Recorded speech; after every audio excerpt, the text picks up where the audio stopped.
राशिद लतीफ़ साहब, आपको गुफ्तगू में शामिल कर लेता हूँ। और ये जो अलीम डार का चैप्टर खुला है और कुछ लोगों का कहना यह है कि सारा जो मलबा है माइक हैसन पर गिरा दिया गया है और आकिब जावेद जो है उनको दूध में से मक्खी की तरह निकाल लिया गया है। आप इस बात से किस हद तक इत्तेफाक करते हैं? देखिए, अलीम भाई को बहुत पहले छोड़ देनी चाहिए थी और लग भी रहा था कि वो छोड़ देंगे, लेकिन शायद वर्ल्ड कप का इंतजार कर रहे थे और बहुत सारे डिसीजन सिलेक्शन ऐसी हुई जिन पे ये नाखुश थे।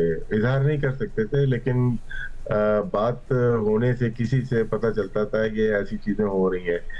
ठीक है, उनका अपना डिसीजन है, लेकिन ठीक डिसीजन उनका है और वीक की सिलेक्शन कमेटी रही है और कल्चर चेंज करना पड़ेगा। सिलेक्शन कमेटी तो चेंज हो जाएगी, हमें अपना कल्चर चेंज करना पड़ेगा क्रिकेट का। जब आपको याद होगा गैरी कर्स्टन आए थे तो उस वक्त कुछ चेंज आई थी, हालांकि वो चले गए थे। 28 मार्च थी या कौन सी, तो वो चले गए थे। लेकिन उसके बाद जैसन गिलेस्पी आए और ऑस्ट्रेलिया टीम गई, उसमें नई टीम थी, काफी काफी नए प्लेयर थे और हमें उम्मीद हुई थी कि नए प्लेयर्स आएंगे, खेलेंगे। फिर आकिब ने उसके बाद टेक ओवर किया, तो वो जो पावर्स ले ली थी वो आकिब के पास आ गई। ठीक है, होनी चाहिए पावर, मैं तो यही कहता हूँ कोच या चीफ सेलेक्टर हो, कोई भी उनके पावर देंगे तो वो काम करेंगे ना।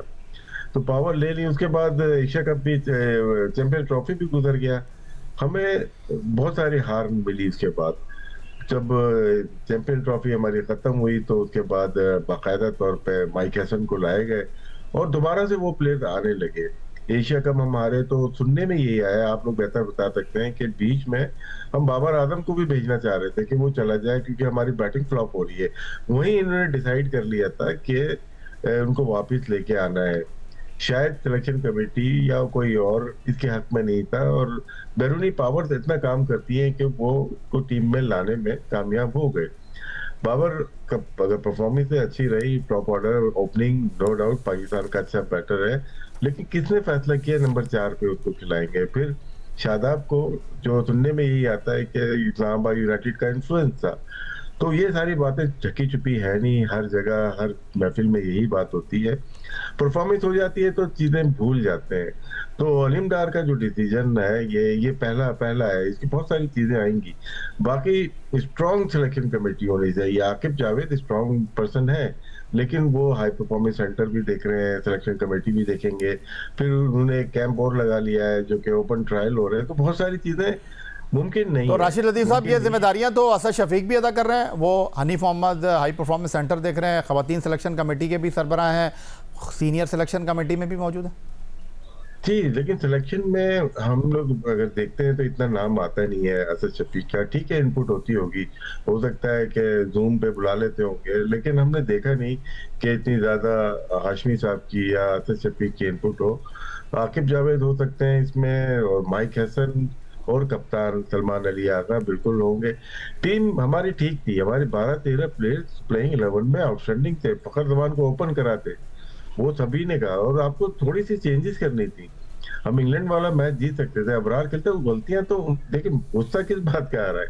इसी बात का कि आपके पास प्लेयर्स थे लेकिन आप सही से उसको खिला नहीं सके।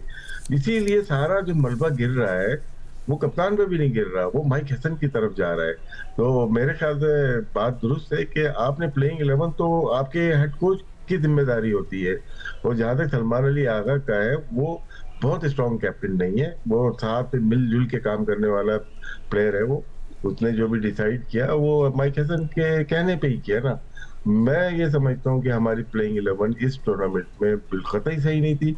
जब हमें जीतना था तो हम अपने सारे टॉप प्लेयर को लेके आ गए, यानी कि साहबजादा फरहान के साथ फखर जमान ने ओपन की और खूब ओपन की, 175 रन बनाए। और जिससे हमें लग रहा था अगर शुरू के मैचेस में भी 50-50 की पार्टनरशिप होती तो बाबर आजम भी चलता, शादाब भी चलता, उस्मान भी चलता, नाफे भी चलता, हर कोई खेल रहा होता। हमें प्रॉब्लम ही ऊपर से हो गया कि टॉप ऑर्डर ओपनिंग टाइम अय्यूब कामयाब नहीं थे और हम उनको खिलाते गए। शादाब कामयाब नहीं हो रहे थे, हम उनको खिलाते चले गए।